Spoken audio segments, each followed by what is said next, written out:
The World War I and US M1917 boot. So that is coming up. Here's the date because you're probably watching this at a different point than I'm recording it. And now I'm gonna start wearing these, see how they wear in, see what they feel like. Just double check everything, make sure it's all how we want it. Fast times at Ridgemont Footwear Company. And what is that movie called? Fast Times at Ridgemont High? I wonder if that's what this is named after. Fast Times at Ridgemont High. It's a '82 American coming-of-age comedy drama film directed by Amy Heckerler in her feature directorial debut. His screenplay was written by, I don't care, what. The film chronicles a school year of the lives of underclassmen Stacy Hamilton, Mark Ratner, and their older friends Linda and Mike, who both believe themselves wiser than other ways of romance. Man, I just want like what makes this such an iconic thing. But I'm pretty sure that's not what these are named after. So, let's get to it. Let's get straight to it. Who's Ridgemont? We'll figure it out as we go. I'm pretty sure they're an Idaho brand, so my neighbors to the north, basically Utah Minor up there. Idaho guys will not appreciate that, but it's true. Let's see what Ridgemont sent us. Let's get a little idea. So, from their box. It says, live adventurously. Adventure Outfitters. A little sizing guide. So it seems like outdoorsy brand. Ooh, okay. Kind of like a New Balance-y looking, like kind of outdoors New Balance vibes. Okay, what do we got? What do we got going on here? So we've got, for sure, some fake leather. We don't like fake leather around here. We'll use my well patinaed Christie knife. Look at the patina on that thing. I had to quit talking about the Christie knives. We kept selling out their knives. Isn't that so nice? That is fake leather. I'm convinced of it. Yeah. Why put fake leather on things? Why? Limbs does this too. They'll use real leather and then they'll just use like cheap fake leather for no reason. Spend the extra $1 and make it leather. I don't understand why. It makes no sense to me. But also I'm a leather purist. Keep that in mind. I just feel like if you're gonna use a material, you might as well use a natural material that's really durable, that looks really good, instead of something that's synthetic, that's usually oil derived and isn't durable. It scratches and scrapes easily. And it's, I don't know, I don't see any value besides aesthetics to go with a synthetic leather over a real leather, especially if you're like an outdoorsy brand. Is it fake? Let's double check, make sure I'm right before I start really talking a bunch of trash. Usually they save this for the main channel. But we gotta hold our neighbors to the north accountable. But it's not leather. Leather doesn't melt. The rest of it though, that's a suede leather. I think it looks really good. I like that chocolatey color. Yeah, it looks very like New Balance-y to me, like an outdoorsy New Balance. Not in a bad way. I like the shape and look of New Balances. Let's see what else is going on here. Check out the insole. Open cell foam insole, Strobel stitched. Outsole. Yeah, I like it. Kind of like a outdoorsy New Balance, really. Let's see what the site has to say. 119 bucks. So not bad price for like a newer brand. Sometimes these new small brands, they're very expensive because they have different MOQs in everyone. It's hard to get into work. Step into nostalgia with the Escape Outdoor sneaker. Perfect blend of vintage style and modern functionality. Inspired by the iconic designs of the 80s and 90s, this sneaker brings back the classic vibe with a contemporary twist. The oiled suede upper offers a timeless, clean look that pairs effortlessly with any outfit, while providing durability and comfort for all your adventures on and off the trail. Whether exploring the city streets or head to the weekend hike, the Escape, is that a typo? You guys got a typo in there. No judgment here, I can't spell to save my life. The Escape is designed to keep up with your lifestyle. The classic design difference versus the Monty. The Escape has more athletic outsole similar to a sneaker. Overall Escape, what? There's no way that's a typo. They said they did it twice. Overall Escape is 25% lighter than the Monty. Escape, they said it 3 times, is similar profile than the Monty. What is going on there? So it's got a 10mm drop, durable textiles, AKA fake leather. Ridgemont rubber, flat cotton laces. Okay, yeah, so it's, ooh, I like that. That's a nice photo. Make that leather though. Why? Why fake leather? Why? That's so dumb. Okay, so I think that kind of seems like the vibe of the business. Let's open up the next box. I wonder if they're kind of like an outdoors inspired everyday brand or something. I want to do the Monty. I want to see what they were talking about with the Monty. The full Monty. Ooh, interesting. Yeah, they definitely pulled a lot of inspiration from New Balance, right? Because this to me looks like it's a combination of a New Balance with this like bumper. It's a little blown out, but you see the lines. You know, kind of, this is definitely like Jordan 1 inspired, or one of the, I can't remember which one it is. Yeah, I think Jordan 1 was the first one that did that. Because it does look like a AJ1. But then the sole, especially with this rubber end cap looking thing here, is very New Balance, which I think is a cool little combination. It's like they combine 3 shoes: a hiking boot or a hiking shoe, a Jordan 1, and a New Balance. Is there any fake leather on this one, guys? Come on, Ridgemont. That all looks like real leather to me. Okay, that's good. I'm happy to see that. Yeah, it's an interesting shoe. What is it for? How do they position it? It's true that the Monty is inspired by the light hikers of the 80s, but yeah, that's fair. It kind of looks like an 80s hiker, especially like the ACG stuff from, I think it's ACG from Nike. But we wouldn't go so far as to call it a retro style. We built the Monty on a slim modern last. We utilize top quality materials and state-of-the-art manufacturing processes to make them. However, they do have definite analog aesthetic about them. We love the proportions and simplicity of the pattern, which mask the real light hiker abilities we've built in. Exposed EVA midsole cushions each step. The TP keel cup keeps you locked in. Our Very Flex lasting board. What is that? Let's pull that out and see what's in there. That sounds like some marketing to me. The Very Flex lasting board. Okay, well it's board lasted with a but it's not strobo stitched. It's not Blake stitched. I'm gonna pull the insole out. I know we're not supposed to do this yet to the main channel. I want to know what the Very Flex lasting board does. Double duty as a shank to make sure flexion is controlled but does not sacrifice daily wearability. I don't think there's anything in there. What are you guys talking about? Our Very Flex lasting board does double duty as a shank to make sure flexion is controlled but doesn't sacrifice daily wearability. There's not a shank in here. So what's acting as the shank? I'm confused at what they're saying. But doesn't sacrifice daily wear. And it's also available in a fully waterproof liner. On top of that, we did mention the Monty comes with both low and high top, technically more of a mid-top version. Talk about versatility. Okay, I'm getting it out. Okay, right there, Very Flex lasting board, stiff in the mid and heel, softer in the toe, protects underfoot from sharp stones, whilst retaining flexibility for forefoot for comfort. What are they on about? I don't think there's anything in there that's like that. I almost have the insole out, or the lasting board. Because this is the lasting board that I'm pulling out, and they're calling it a Very Flex lasting board. Okay, I think I have it. I'm just trying not to rip it too much.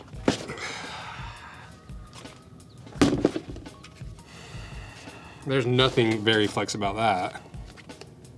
That's the lasting board. Because underneath of it, that's just the upper tucked in, and that's the EVA midsole. Is there something in the, I don't think, is there something in the, it is more flexible in the toe. It's more stiff back here, but I think that's coming from this. I don't know what they're on about with that. I don't see anything on the inside that would make me think that that's true. Very Flex lasting board. This is the lasting board. This is the insole. Underneath the lasting board, it's just the foam. Stiff in the mid and heel, softer in the toe. Protects the underfoot from sharp stones whilst retaining flexibility in the forefoot for comfort. I don't know what they're talking about. It's the same material all the way through. There's like some relief cuts, but that's not enough to claim anything. I don't know, I have no idea. It's either these, I'm guessing it's either these cuts in there that honestly probably don't do anything, or it's this kind of end cap looking thing there, because it does add some stability. I don't know, it's weird. I'll have to see what Ridgemont says about that.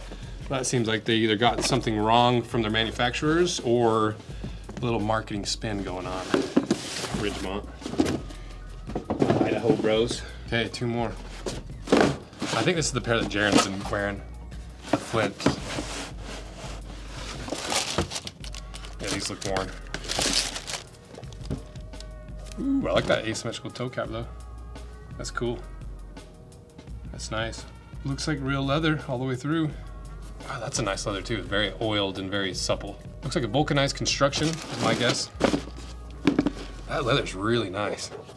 Cool, I like it. Perforation in the toe. Let's look up these details. Actually, is it the same lasting board underneath this one too? It looks like the same material. I don't know what they're on about with that, to be honest. Okay, $109.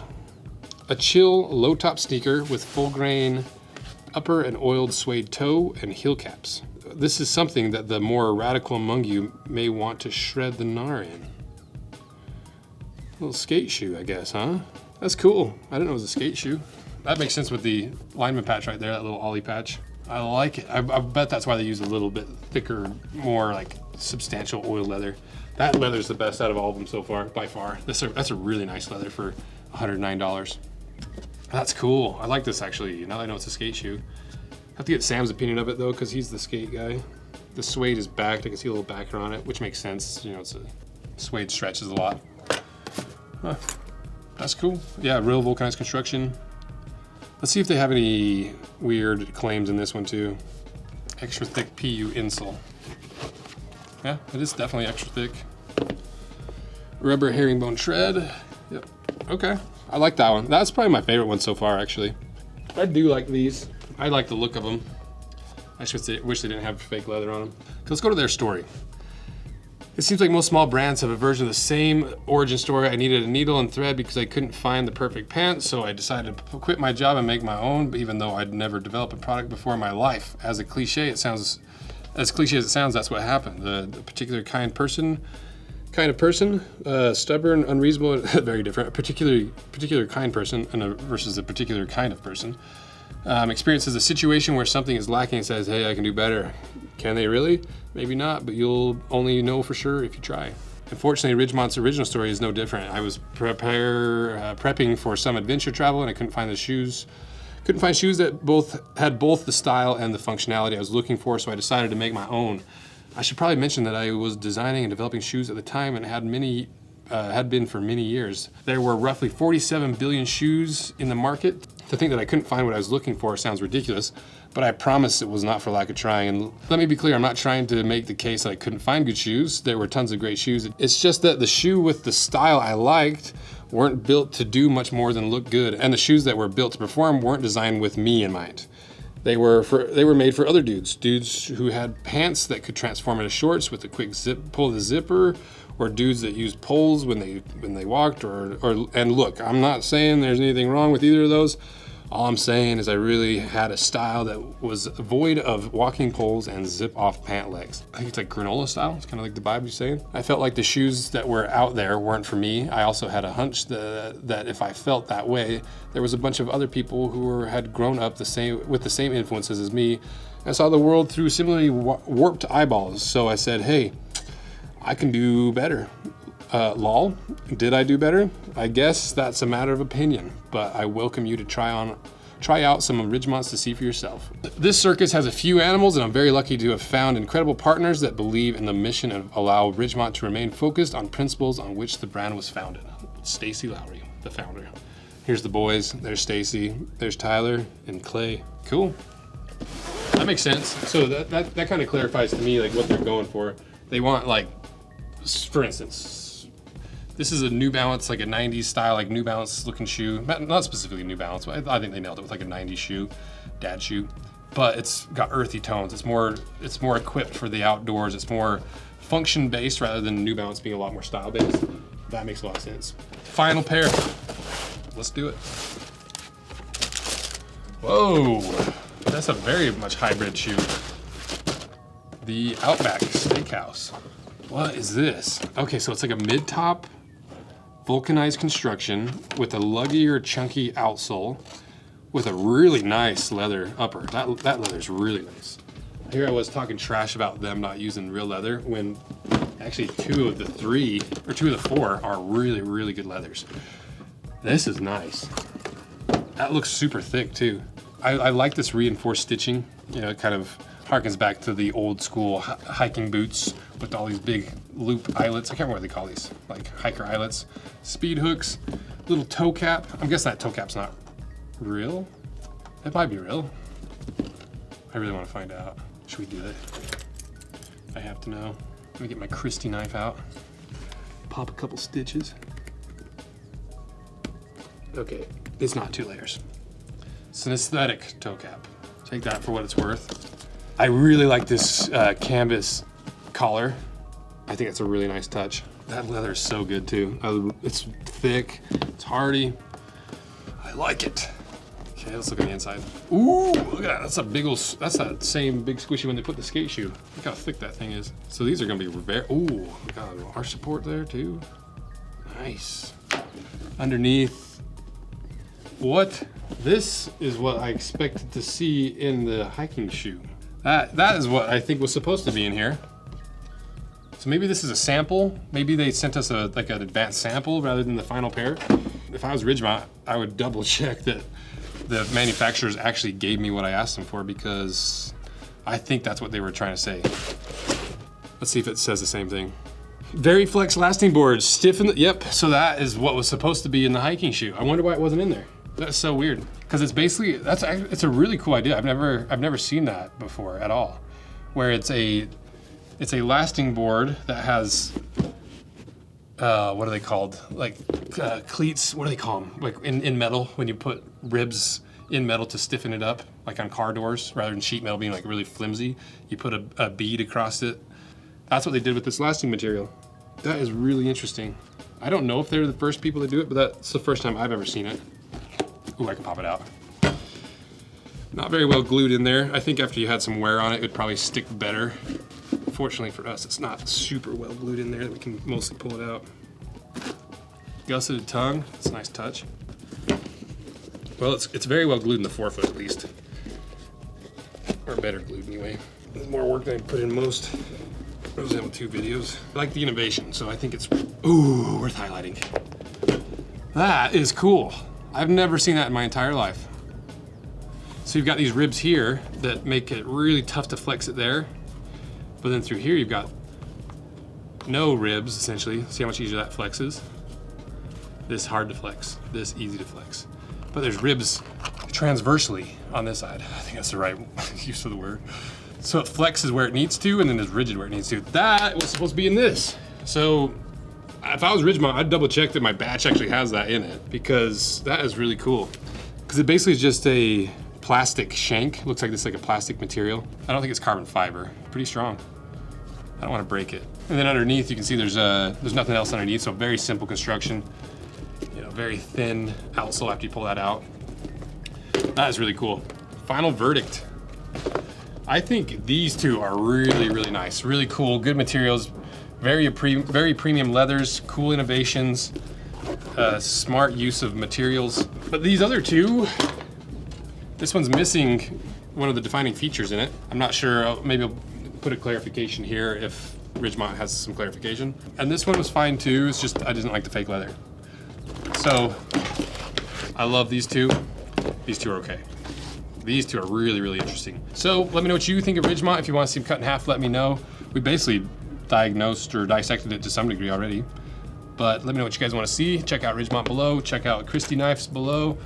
And that's it. See ya.